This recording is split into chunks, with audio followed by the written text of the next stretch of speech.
ಭೈರತಿರಣಗಳ ಪಾತ್ರಕ್ಕೂ ಶಿವಣ್ಣ ಅವ್ರಿಗೂ ನಿಜ ಜೀವನದಲ್ಲಿ ಹೋಲಿಕೆ ಅನ್ನೋದು ಬರೋದಾದ್ರೆ, ಯಾಕೆಂದರೆ ಶಕ್ತಿಧಾಮ ಅಂತ ಜಾಗ ನೋಡಿದ್ರೆ ಅಂದರೆ ಮಕ್ಕಳಿಗೋಸ್ಕರ ಒಂದು ಸಮಾಜಕ್ಕೋಸ್ಕರ ಒಂದಷ್ಟು ನಿಮ್ಮ ಕಡೆಯಿಂದ ಹೋರಾಟ ನಡೆಸ್ತಾನೆ ಇರ್ತಾರೆ, ಏನೋ ಒಂದು ಕೆಲಸಗಳಾಗಬೇಕು ಅಂತ. ಎಷ್ಟು ಹತ್ರದಲ್ಲಿ ಕಾಡುತ್ತೆ ಅಂತ ಇರುತ್ತೆ. ಕೆಲವು ರಿಸೆಂಬ್ಲೆನ್ಸ್ ಇರುತ್ತೆ, ಬಟ್ ಕೆಲವು ಇಟ್ ವಿಲ್ ಬಿ ಫಿಲ್ಮಿಕ್ ಇದ್ರೂ ನನ್ನ ಪಾತ್ರಕ್ಕೆ ಅಂದರೆ ಸಮ್ಟೈಮ್ಸ್ ಕೋಪ ಬರುತ್ತೆ, ಬಟ್ ಆ ಮಟ್ಟಕ್ಕೆ ಕೋಪ ಅಲ್ಲ. ಬಟ್ ಇದು ಮೈಟ್ ಬಿ ಓನ್ಲಿ ರಿಯಾಲಿಟಿಗೂ ತುಂಬ ಡಿಫ್ರೆನ್ಸ್ ಇದೆ. ಬಟ್ ಒಂದು ರೀತಿಯಲ್ಲಿ ನಂದ ಒಂದೊಂದು ಸರ್ಟನ್ ಗುಣಗಳಿರುತ್ತೆ. ಸಮಾಜ ಅಂತ ಬಂದಾಗ ಯಾವ ರೀತಿ ನೋಡ್ತೀರಾ ಶಿವಣ್ಣ ಅಂತಂದರೆ, ಎಷ್ಟೋ ಸರಿ ಟ್ರಿಗರ್ ಮಾಡೋವಂಥ ಸಂದರ್ಭಗಳು ಎದುರಾಗಿರುತ್ತೆ, ಕೋಪ ಮಾಡ್ಕೊಳ್ಳೋಂಥ ಸಂದರ್ಭ ಆಗಿರುತ್ತೆ. ಸೊ ಎಲ್ಲವನ್ನೂ ಒಟ್ಟಿಗೆ ಹಾಕ್ಕೊಂಡು ಯಾವುದು ಒಳ್ಳೆ ದಾರಿ ಅನ್ನೋದು ಯಾವಾಗಲೂ ನೋಡ್ತಾ ಇರ್ತೀರಿ ನೀವು. ಎಂಥ ಕೆಟ್ಟ ಸಂದರ್ಭದಲ್ಲೂ ಕೂಡ ನೀವು ಜಾಸ್ತಿಯಾಗಿ ರಿಯಾಕ್ಟ್ ಮಾಡಲ್ಲ. ಏನು ಅಂದರೆ ಎಲ್ಲನೂ ಯಾವ ರೀತಿ ಸಂಭಾಳಿಸ್ಬೇಕು, ಯಾವ ರೀತಿ ನೋಡ್ತಾ ಇರ್ತೀರಾ? ಇವಾಗ ಏನಾಗುತ್ತೆ ನೋಡಿ, ಆ್ಯಕ್ಚುಲಿ ನಾವು ಯಾವುದೇ ಪ್ರಶ್ನೆಗಳು ನೀವು ಕೇಳ್ತೀರ, ಎಸ್ಕೇಪ್ ಆಗೋಕ್ಕೆ ನೋಡಬಾರ್ದು. ಅಂದರೆ ಏನು ನಮ್ಮ ಕೈಲಿ ಏನು ಸಾಧ್ಯವೋ ಮ್ಯಾಕ್ಸಿಮಮ್ ಮಾತಾಡಬೇಕು. ಬಟ್ ಒಂದೇ ಒಂದು ಯಾವತ್ತು ಹಾರ್ಟಿಂದ ಮಾತಾಡಬೇಕು. ನಾವು ಇಲ್ಲಿ ಯೋಚನೆ ಮಾಡಿದಾಗ ಏನಾಗುತ್ತೆ ಅಂದರೆ, ತುಂಬ ಯೋಚನೆ ಮಾಡಿದಾಗ ಏನೋ ಬ್ಲಾಬರ್ ಮಾಡ್ತೀವಿ. ಯೋಚನೆ ಮಾಡೋಕ್ಕೆ ಹೋಗ್ಬೇಡ, ಪಟ್ ಅಂತ ಹೇಳ್ಬಿಡ್ಬೇಕು.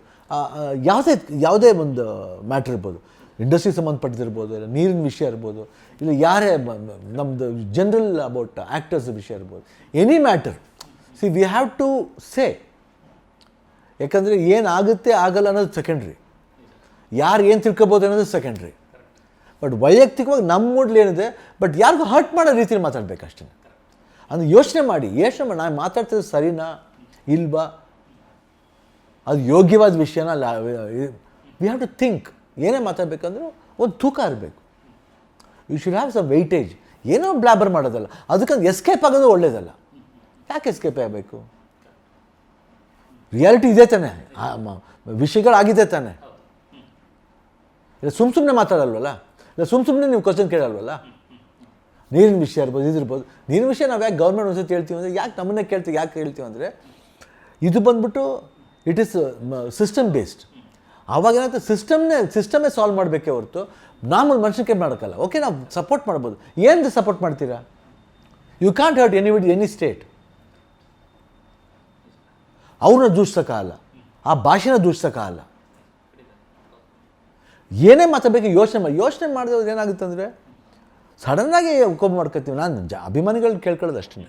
ಸ್ವಲ್ಪ ಯೋಚನೆ ಮಾಡಿ, ನಾವು ಸರಿ ಇದ್ದೀವ, ನಮ್ಮವ್ರು ಸರಿ ಇದ್ದಾರಾ ಅದು ನೋಡ್ಕೋಬೇಕು, ಆಮೇಲೆ ಮಾತಾಡಬೇಕು.